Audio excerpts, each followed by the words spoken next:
my good sis, in the building. In the building. What's up? How you feeling? I feel really good. Oh, why you feel so good? Because I had some rum from Puerto Rico. No, I think we're having really good dialogue. It's beautiful outside. We're in nature, so a lot of things. A win is a win. Yes. A win is a win.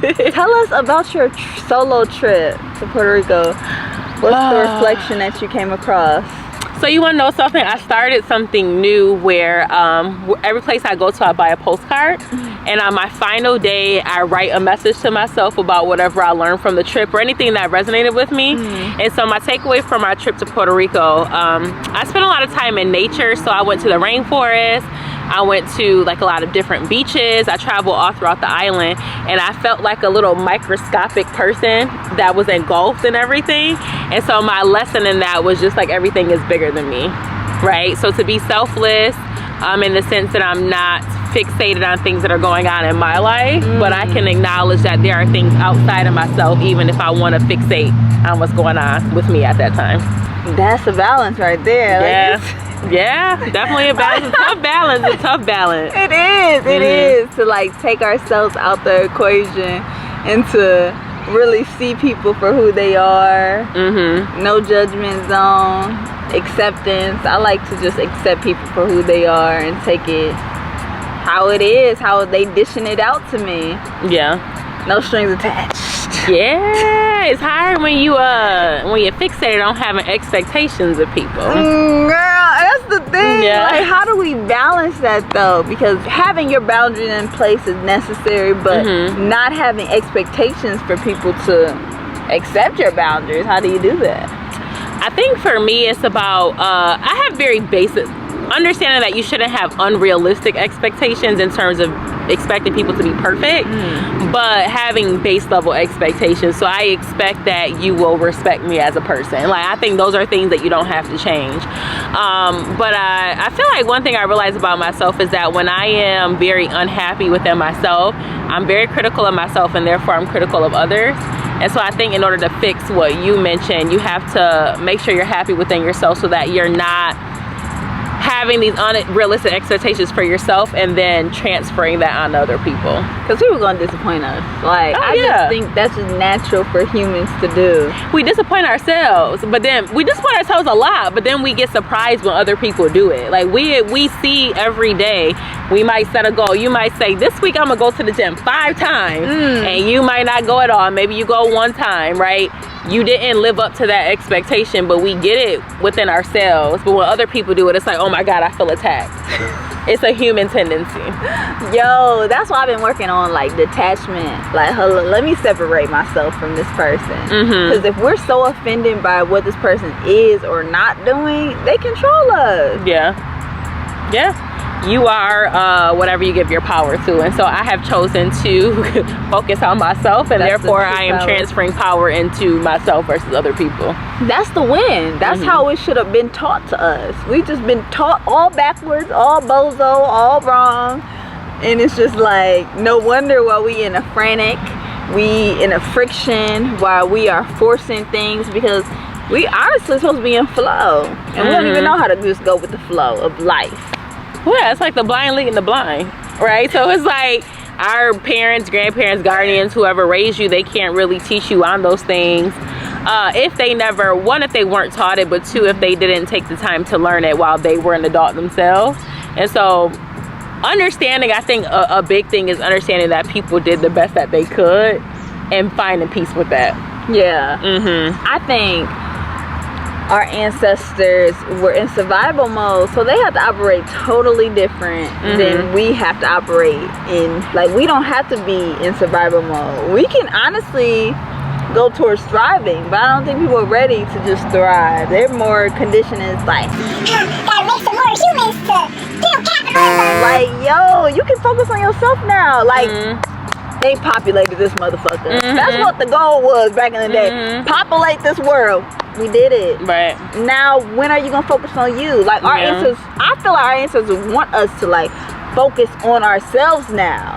Like, it's no more thinking the solution out there. I don't know. It may be just because like the age of Aquarius. It's just like the different times that we're in. Like, we're in technology. We have all this information right at our fingertips to know what is real and what is fake, or just to shift your own belief system to work for you. I don't know, people, you know, sometimes we can just get stuck in our own ways and the conditioning of this world. Yeah, no, that's why with the whole, like you were saying, populating and kids and stuff, I'm just not an advocate of rushing to have kids before you've worked on yourself, which is why I think I get so bothered when people ask women, we gonna have some kids, we gonna have some kids because they reach a certain age, but it's like, ask me where my mental is. Well, how am I financially? Am I prepared to be you don't ask those things, and those are things that are gonna impact the well-being of the child. Like, you're not concerned if I'm passing on generational traumas. It's just the fact that I'm pushing something out of me to fill your societal standards. I don't resonate with that. Oh, and it's not beneficial for the kids. Like, we're not bringing a kid into a well-being that's going to have them thriving, have them in a healthy, conscious state. What are we doing? We honestly harming, traumatizing the kids. No wonder why everybody traumatized now, because nobody thought. I really don't think nobody thought about having kids through. I really don't think. Like, people just did it and just didn't even think it through. How crazy is that? Yeah. Or a lot of people had children for the purposes of filling a void within themselves.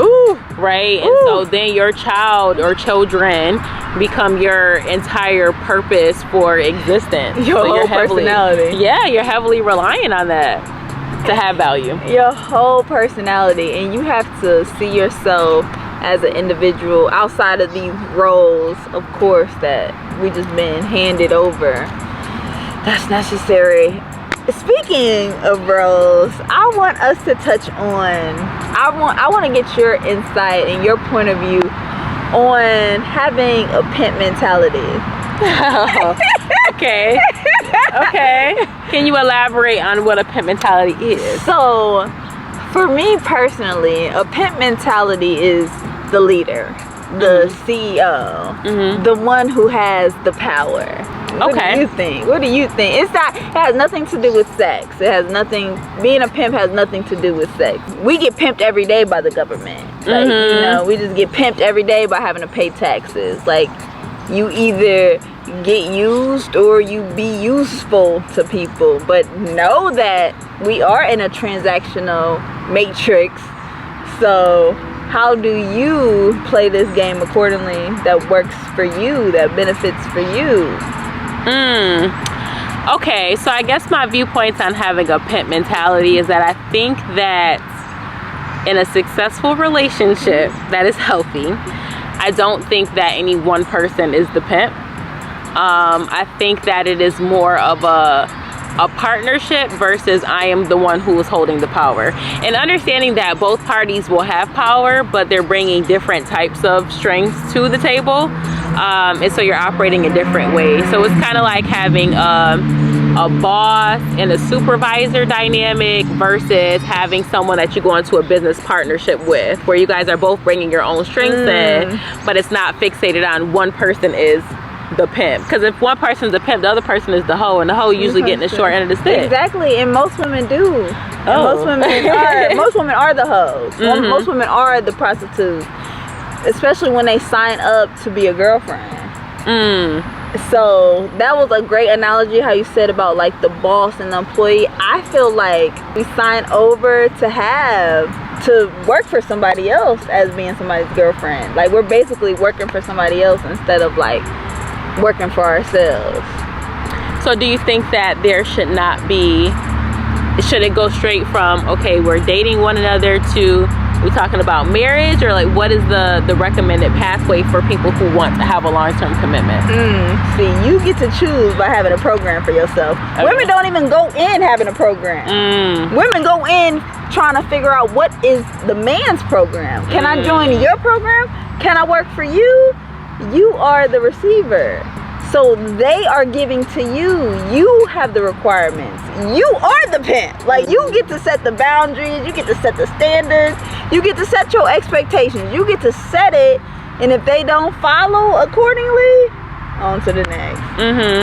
But I don't think we, as women, we don't know the leverage we have in the relationship. We don't ever have to settle to be a girlfriend. Like, you don't ever have to settle. Like, you can continue to play the field. You can continue to have your options open. You can continue to date, whatever you choose to do. But you don't ever have to settle for a girlfriend and thinking that's going to make you into a wife if you want that role.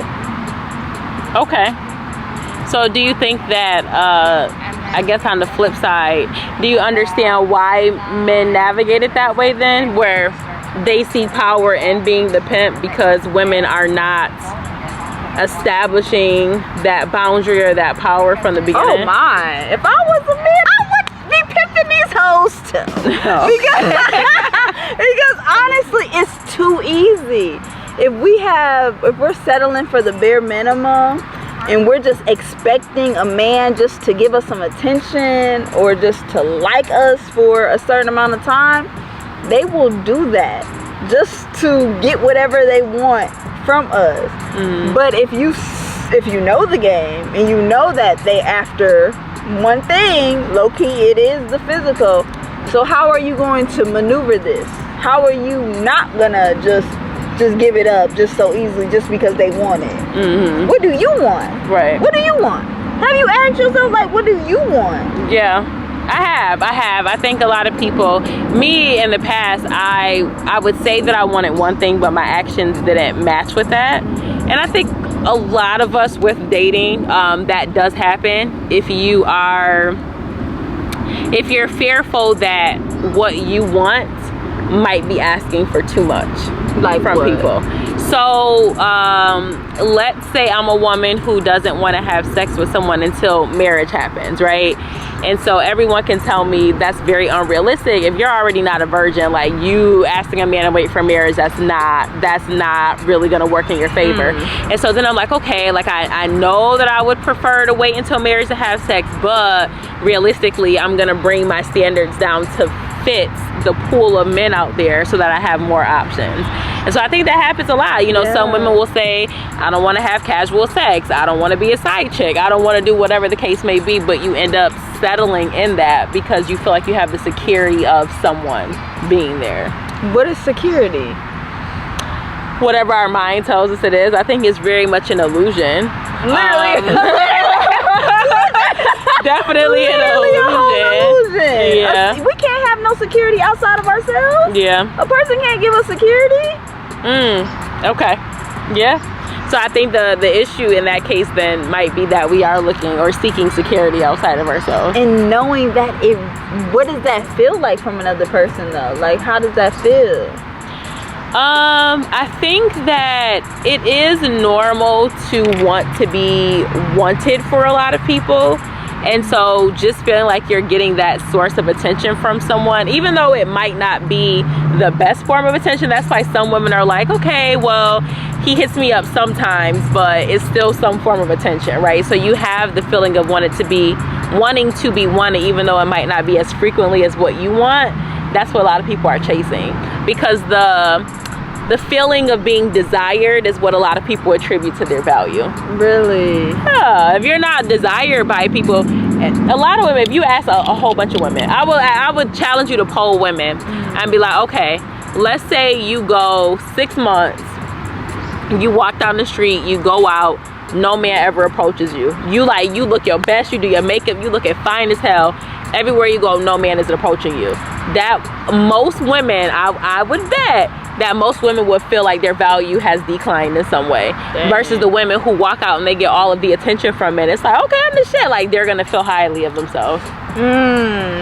Yeah, and unfortunately, like, sometimes the compliments from men is just sexual. It's like they can see you as someone they can have sex with.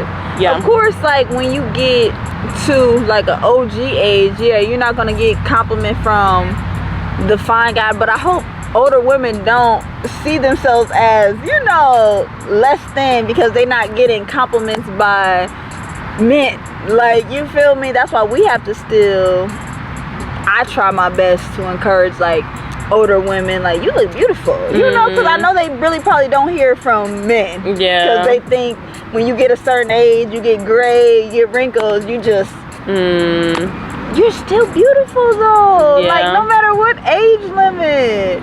Sometimes the compliments that we get is based off of just sexual attraction.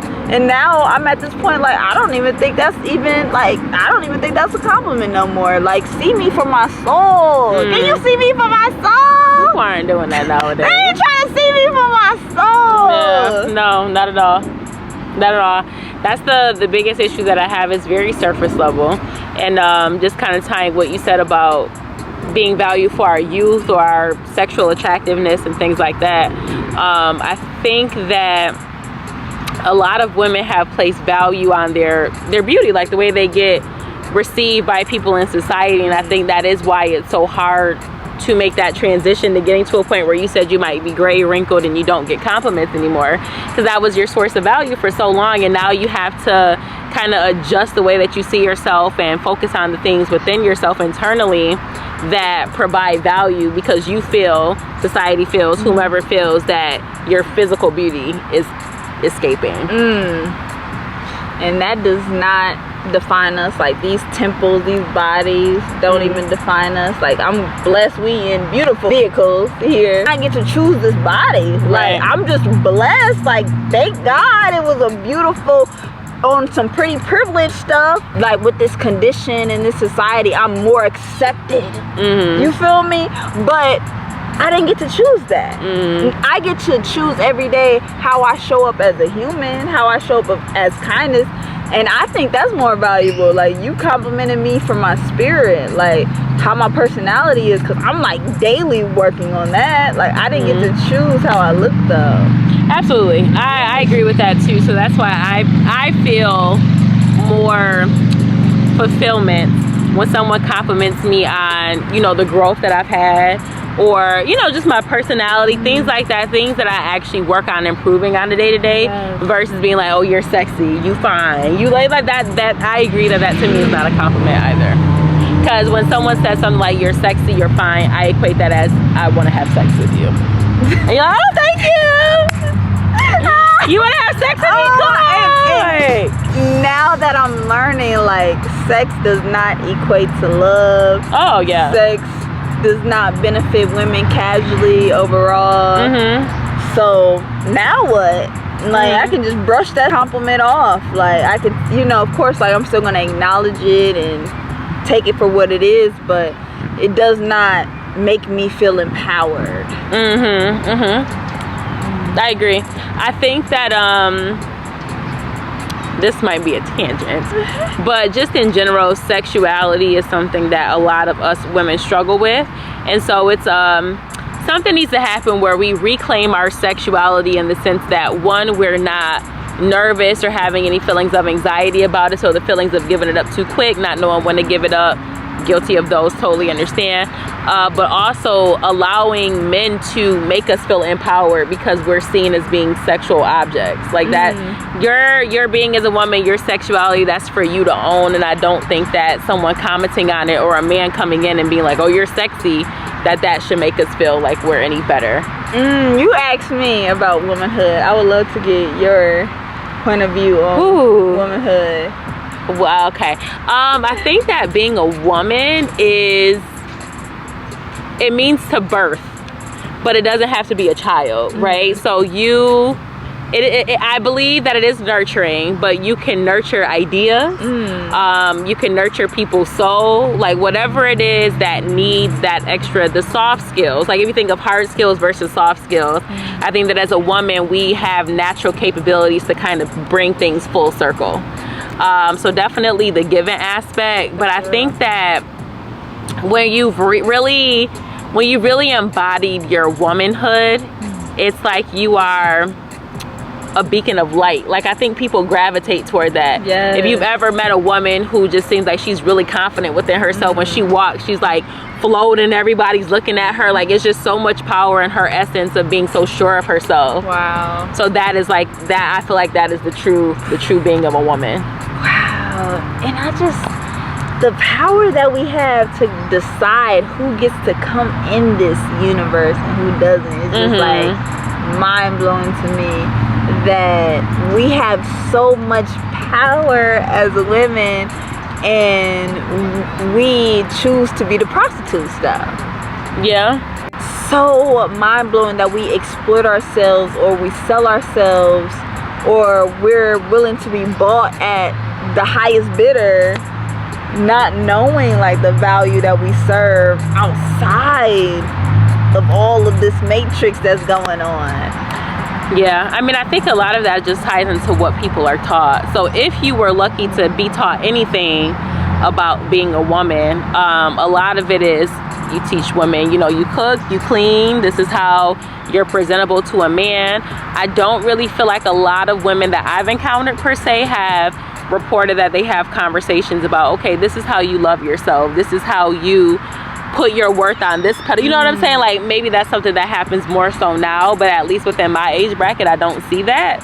And so your womanhood begins to be tied to, okay, what am I doing for another person? Womanhood, mother, womanhood, wife, not me being powerful within myself and me being sure of myself and having confidence. Like, those are not things that we're seeing. And then you got women who just weren't taught anything at all, and they're just struggling to figure it out.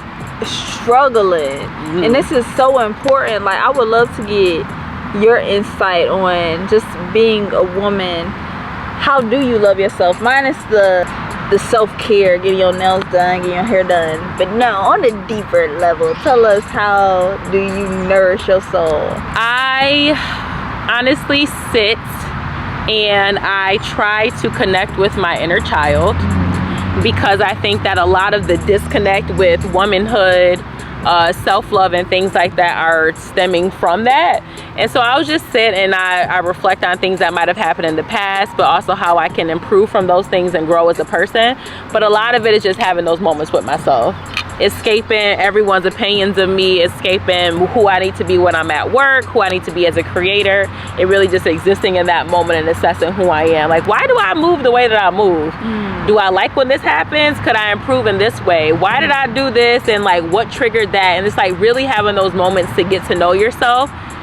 The feeling of being understood and having a safe space, in my opinion, is my form of self-care, because I don't feel like other people, I don't feel like I have that safe space in a lot of other spaces outside of myself. And so that is my chance to just really be one within myself. And it's like, okay, if I feel like other people don't hear me or other people don't understand me, the least I can do is try to make sure I hear and understand myself.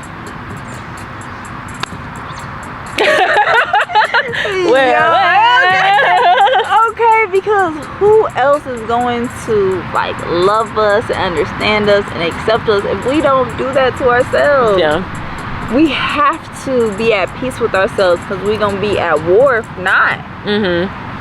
This overthinking, anxiety, this is why people be claiming those hoes, because we're just not in touch with ourselves. Yeah. I commend the growth. I commend like the journey that you have been embarking on for self-discovery. It's honestly going to, I feel like it's going to have you operating like light as a feather here. Oh, thank you. I hope so. I do hope so. I think that one of the things I've noticed about people in general is that we have this idea that we have to present ourselves as being perfect, right? And so it's like on social media, you might do the skin retouching or whatever the case may be, but also you're only presenting the highlights of your life. And that is very exhausting. And I think that when you adapt that mentality with other people, that kind of becomes something that you internalize. So it's like, okay, I process the happy moments, but I don't really process all the other stuff that comes along with it too. And so I think we kind of owe it to ourselves to do that. That's a part of the healing journey, and that's what I'm on. And I've had some people ask me, like, are you ever concerned that, you know, you share so much like that might be off-putting to like men or whatever? And I'm like, if I can't fully be myself, and like this is just expressing myself, like my authentic self, then I feel like that probably isn't the person for me. Like, I don't want to feel like I attract someone because I hid parts of myself, and then it's like, hello, we're here once we in a relationship. Like, no, I want to live in my truth, walk in my purpose. So it's just what it is. Oh my, I would love to ask you, like, just knowing that you do have the leverage in like dating and relationships, what is your program? I don't even know if I have a program, and this is why it ties into the fact that I'm not fully dating. I think that when I have tried today, I understood that my goal is to have a serious commitment, whether that be marriage or a long, it is marriage. I'm gonna say it would be marriage. But I feel like I was kind of missing the specific steps of what it would look like to get there because I haven't seen it, right? My mom, she was married in the past, but she and my father were not married because my mom didn't want to get married, right? And so that's like a whole different thing in itself. But it's like, so I didn't see those specific steps that you take. So I didn't really have a program. So now it's like, I feel like you can't, it's like psychology versus sociology. So psychology, self, understanding how your brain works, understanding why people move the way they move. Sociology, understanding how people interact with each other. If you don't have your psychology mastered, how you are internally, we can't even talk about a program, sociology, of how you're interacting with other people. So I'm mastering my psychology right now. I need to know that before I even try to bring someone else into the mix. That's so girl, that's so real. That's so real, because it's so backwards. It's so backwards. We think that we have to find somebody instead of first finding ourselves. Or we expect people to help us find ourselves. This is backwards. And I really think it just stems off of like childhood. I really think because we're not, as young little children, we're not even taught like the affirmations or focus on yourself, babe, like, you know, like love yourself, like make sure you cultivate a relationship with yourself, or even give kids space to be alone. Like I don't even think people give kids like at a certain space, like no, be alone at 2 years old. Like you don't got to be around mommy and daddy all day. Like let them have space alone, time alone. What if we start giving people that? Because I hear so much that like people are afraid to be alone, and I'm just like, that don't make me want to be with you. If you afraid to be by yourself, why do you think other people should be with you?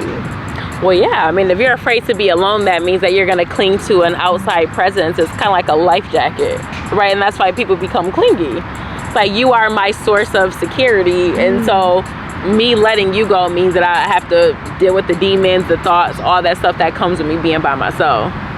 And I know people, I guess a question for you, because you always say that like being alone doesn't mean being lonely. So what is your advice for people who don't feel comfortable being alone? How do you get to that point of being comfortable in that space? Ooh, I really believe that we are not our thoughts. Like I just recently felt lonely when I was with myself, and then I had to pep myself up and talk to myself to understand like it's just an illusion. We feel like we have to be, I know in capitalism we constantly feel like we have to be busy or working or making money to feel like we're being productive.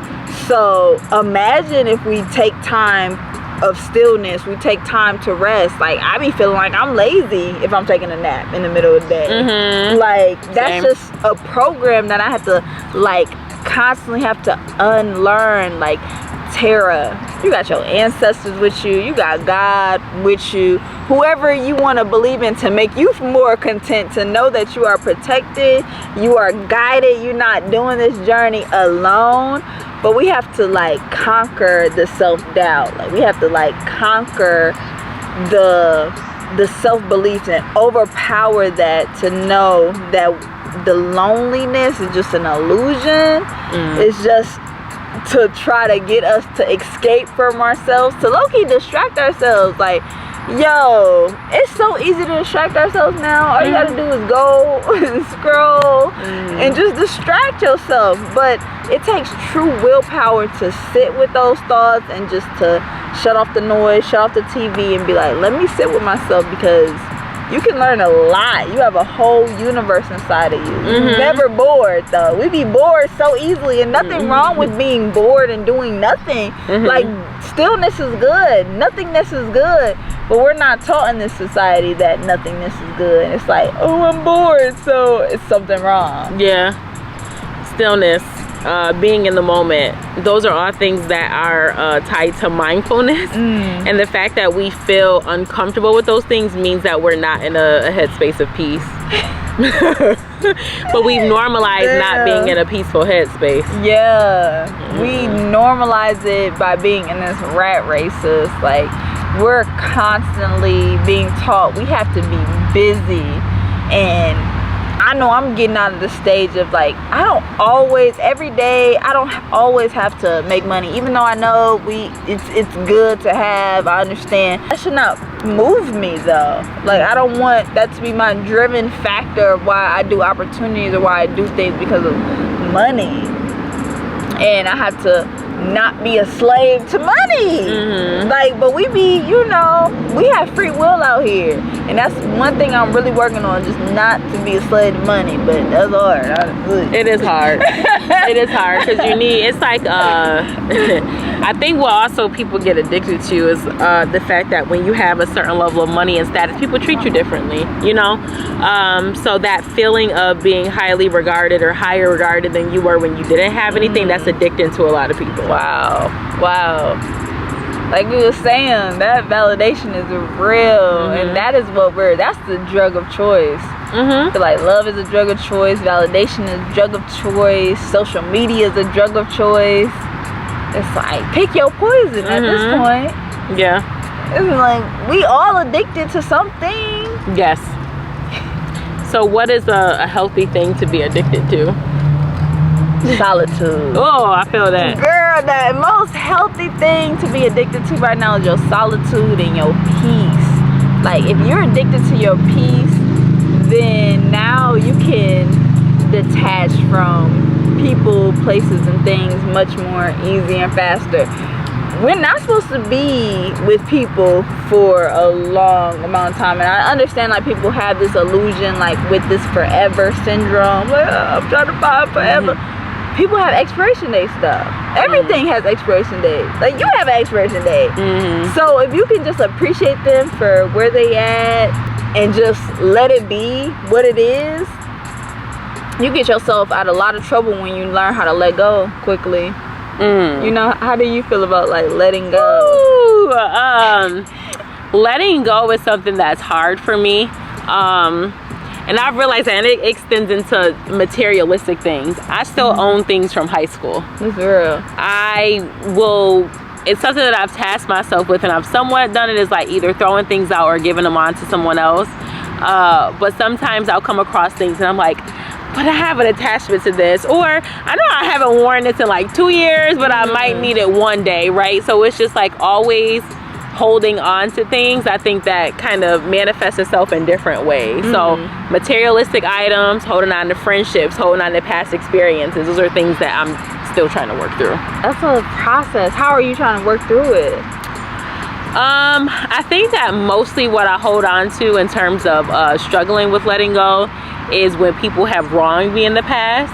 And so it kind of goes back to learning to give people grace, to understand that, okay, yes, someone might have done something where I felt wrong, and I'm justified in feeling that way, so I don't minimize my feelings, but also understanding that everybody doesn't go into it with evil intent, right? Sometimes people just have their traumas, just like you have your trauma, like I have my trauma, and that spills onto you, and it's not something intentional, but that's how the person, they get through their day-to-day. You know what I'm saying? So it's like, I understand that I have those mechanisms within myself, therefore I understand other people might be doing that. And yes, it sucks when you're on the receiving end of it, but not internalizing things so much. So I think that helps with letting go. That's like so huge, because I think that's a part of overthinking and overanalyzing. How do you shut up to not go down the cycle of overthinking? I haven't mastered that yet. I think that when I'm actively realizing that I'm overanalyzing or overthinking, that's when I realize that my anxiety is kicking in. And so I kind of calm myself down, like, okay, we're not thinking about this right now. Like if it's 3 a.m. for example, and I have thoughts about what I need to do tomorrow and next week and things like that, it's like, okay, right now is not the time for this. There will be a time and place, but let's calm our thoughts down. So just being present in the moment, but also realizing that overthinking isn't always beneficial. two things, because overthinking sometimes leads to not getting started. And so just realizing that it's a counterproductive behavior. I have to really have talks with myself. I scold myself when I feel like I'm doing things that I'm not supposed to do. Like, okay, we need to get this together. Like, this is a destructive behavior. Let's correct it. When I feel like I'm doing something, like for example, if I have an urge to procrastinate, I'll realize that I'm doing something. I'm like, I'll do that later. And it's like, no, we're going to do that now. So you really have to like intercept those thoughts, those instincts that you have so that you can reprogram your brain. Man, I appreciate you. I appreciate you so much. Thank you, love, for this amazing talk. Please let us know where we can connect and where we can stay in touch. Yes. So my main platform is my YouTube channel, which is Tynesha Talks. My Instagram is Tynesha_Renee. So stay up to date with me. If you like transparent conversations, then this is the place to be.